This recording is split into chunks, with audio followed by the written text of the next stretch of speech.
जी हाँ दोस्तों, तो आप सभी के बीच हम फिर से एक बार आ गए हैं और आज हमारा कोई सिलेबस नहीं है, बस आप लोग के लिए थोड़ा सा एक अच्छा सा संदेश कहा जा सकता है, कुछ मोटिवेशनल संदेश कहा जा सकता है। आज का टॉपिक आप लोग देख सकते हैं, टुडे टॉपिक है कि अगस्त से पढ़कर, मतलब अभी जो महीना चल रहा है अगस्त से पढ़कर 10th टॉपर कैसे बने। चाहे आप सीबीएसई के स्टूडेंट हो या फिर बिहार बोर्ड के स्टूडेंट हो, सबसे पहले आपको एक टारगेट आपको होना आवश्यक है कि आपको लाना कितना है मार्क्स। तो आप मान लीजिए कि सबसे पहला आपका जो रूटीन होना चाहिए, सबसे पहले ध्यान रखिएगा कि आप एक लक्ष्य निर्धारित करें, आपका लक्ष्य कितना है। ठीक है, सबसे पहले आप लक्ष्य मान लीजिए, माना कि आपने 500 मार्क्स में 450 का लक्ष्य रखा है, 460 का लक्ष्य रखा है और आप पढ़ते हो 1 घंटा, तो भाई ये संभव नहीं है। तो सबसे पहले आप एक लक्ष्य निर्धारित करिए, उसके बाद एक आपको रूटीन बनाना है। क्या बनाना है? रूटीन बनाना है।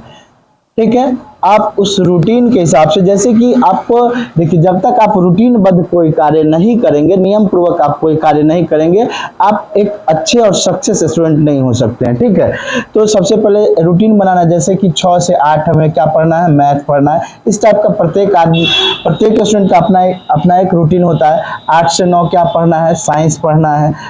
9 से 10 क्या पढ़ना है? हिंदी पढ़ना है। तो उसके मतलब लक्ष्य के साथ साथ आपको एक रूटीन बनाना होगा और उस रूटीन को रेगुलर फॉलो करना पड़ेगा। ठीक है, और उसके बाद आता है कि खुद को डिसिप्लिन में रहें या डिसिप्लिन में रखना सीखें, तभी जाके आपसे क्या संभव हो पाएगा, तभी जाके आपसे ये लक्ष्य संभव हो सकता है। आपने जो मन में लक्ष्य बना रखा है 10th टॉपर बनने का, तो उसके लिए आपको क्या करना होगा? एक लक्ष्य निर्धारित करना होगा कि हमको इतना टारगेट करना है, बिहार टॉपर बनना है, स्टेट टॉपर बनना है। तो उसके लिए एक लक्ष्य टारगेट पहले रखना होगा, फिर रूटीन बनाइए, रूटीन के अनुसार आपको नियमित रूप से पढ़ना है और डिसिप्लिन में रखना है। अब आते हैं दूसरी बात।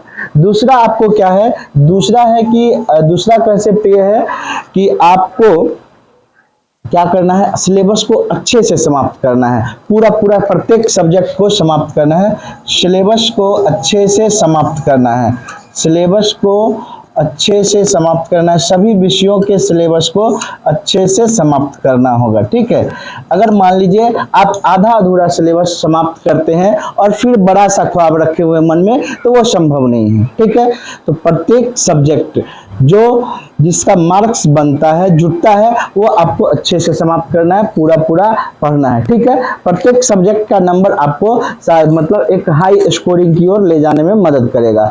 तीसरी बात ये है, ध्यान रखिएगा कि आपके आसपास का जो भी स्टूडेंट है, जो टॉपर है, जिसने 450, 460, 470 लाया है, उस टॉपर का सुनना है। ठीक है, कि टॉपर्स का क्या रूटीन था, उसने कैसा रेगुलरिटी मेंटेन किया था, अपने आप को किस प्रकार से संयमित रख के कितना देर तक पढ़ा था, तो उस टॉपर का सुनना है, टॉपर की बातों को सुनना है कि उसने किस प्रकार से तैयारी की थी, कितनी देर तक पढ़ा था, कैसे पढ़ा था, किन विषयों पर कितना समय दिया था, तो उसका सुनिए और उसके रूटीन को भी थोड़ा सा फॉलो करिए। ठीक है, ये तीसरी बात हो गई। पहली बात लक्ष्य बनाइए, दूसरा रूटीन बनाना है, खुद को डिसिप्लिन में रखना है।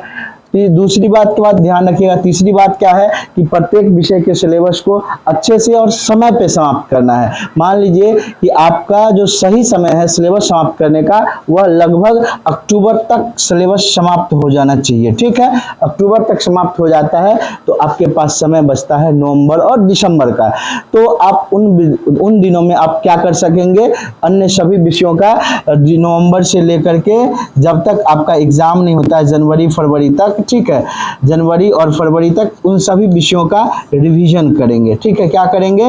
रिवीजन करेंगे। ठीक है, और उसके बाद अगला जो है चौथा पॉइंट ये आता है कि आपके पास राइटिंग स्किल और आंसर देने का स्किल बढ़िया होना चाहिए।